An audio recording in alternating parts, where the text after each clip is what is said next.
So we've got more stuff for Payday 2 then, apparently, which is good news because Payday 2 is rather brilliant. Yeah, I haven't had the chance to play this yet, so please explain to me why it's so good. I mean, it looks good. It's offline. It's one of the worst games I've ever played. That's not a good start. No, the AI is atrocious to the point where the AI can't even do things like hacking safes and carrying bags of money. So most of the heists are actually basically impossible. I was going to say that is that not two of the kind of core elements of robbing a bank? There's only a couple of the heists you can actually do offline because of that, unless you want to risk carrying like 8 bags of money back and forth across the map on your own, which you're going to die basically. But when you jump online, there's loads of people playing, and it becomes a different game entirely. Like, you've got 4 different classes. So there's kind of the leader class who can shout at people and intimidate them. There's the sneaking class who can deploy kind of jammers and focuses on kind of silent takedowns and things, so they can sneak in, take out a couple of guards. There's your heavy, who is just all about gunplay. Basically, as soon as the shit hits the fan, you're going to rely on him for kind of just picking off the many, many police that turn up. And then there's the demo guy, who you probably want on hand to blow safes and stuff, because blowing the doors off is a lot quicker than waiting for the rubbish drills to cut through them. So theoretically, can you play this game like without tripping any alarms and without calling the cops? That's the theory. Like, every heist kind of is supposed to have a perfect, clean way of doing it. Yeah. Some it's more obvious than others. So like the simple ones, like a jewelry store heist, like you can quite easily just stick a jammer on the wall so no one can call the police, burst in, blow a safe, grab the stash out of the window, straight into the van, and you're gone. You can do it within like, I think there's a trophy for doing one of them in under 30 seconds or something. But some of the later ones, it's not always quite so clear, or at least it's a lot more complicated, and you need a lot more teamwork and kind of focus on the core skills of each class to be able to pull it off. Like, there's one in an art gallery where you've got to get in undetected, usually through like the skylight or something, steal particular paintings and get them out to the van, but all it takes is for one person to accidentally take the wrong thing or tip someone off, and the whole place goes onto lockdown. It is fascinating because it's kind of tapping into that same Left 4 Dead online co-op genre, but it's it's a very different. There's, as far as I can remember, there's never been a bank robbing simulator before. Was that the first one? Well, yeah. Which wasn't on console. So the first one was on PS3. Was it? Yeah. Oh, okay. Yeah, it was quite a low key thing though. Like, just came out on PSN, but it was free on PSN a couple of months ago.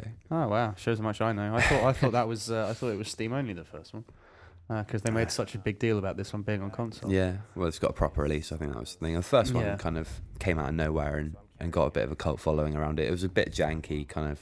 There are only a couple of heists you could do. This one's got a bunch more, but it's definitely the better game, especially like I say in co-op. I mean, this is one of the bank heists. You do end up repeating a lot of the missions. Yeah, I was going to say, there's a limited number of missions, and once you know how to do it, isn't it kind of done? Or well, there's a fair amount of random generation, to be honest. Like in this one in particular, you've kind of, that camera won't always be there. For instance, some of the doors will be in different places. The safe itself will be different in each bank. The contents, the kind of occupation of it, it'll all be a little bit different. Guards will patrol different areas.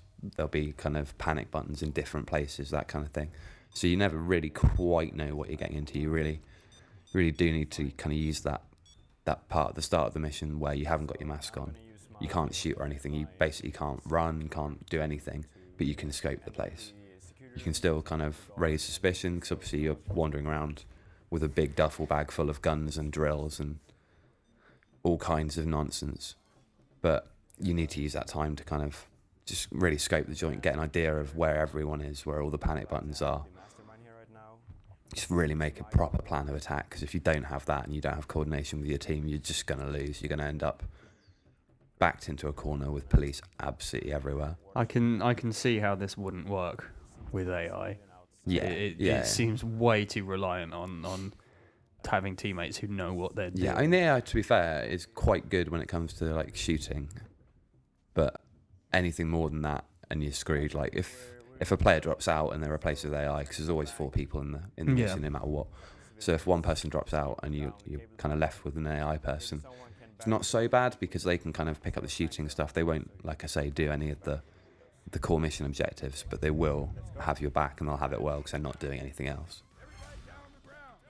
But yeah, I played around with all the different classes, and they're all actually pretty fun to play because you can respec. It costs a bit of money.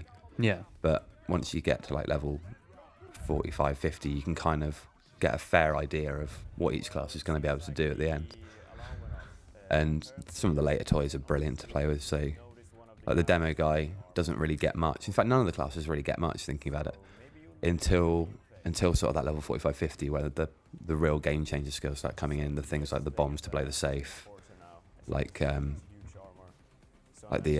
infiltrator guy gets a huge bonus to silence weapon damage, so he can be just wandering around popping skulls with a silenced pistol like a boss. When stuff does inevitably go wrong, is it doable to kind of shoot your way out? Yeah, it's not easy by any stretch, especially when you go up to kind of the higher level difficulties, because there's 3 tiers of difficulty for each heist. It's doable, but it is incredibly difficult. You really need to kind of have people that have got ammo bags, that have got health bags, and you need them set up in the right places, this kind of thing.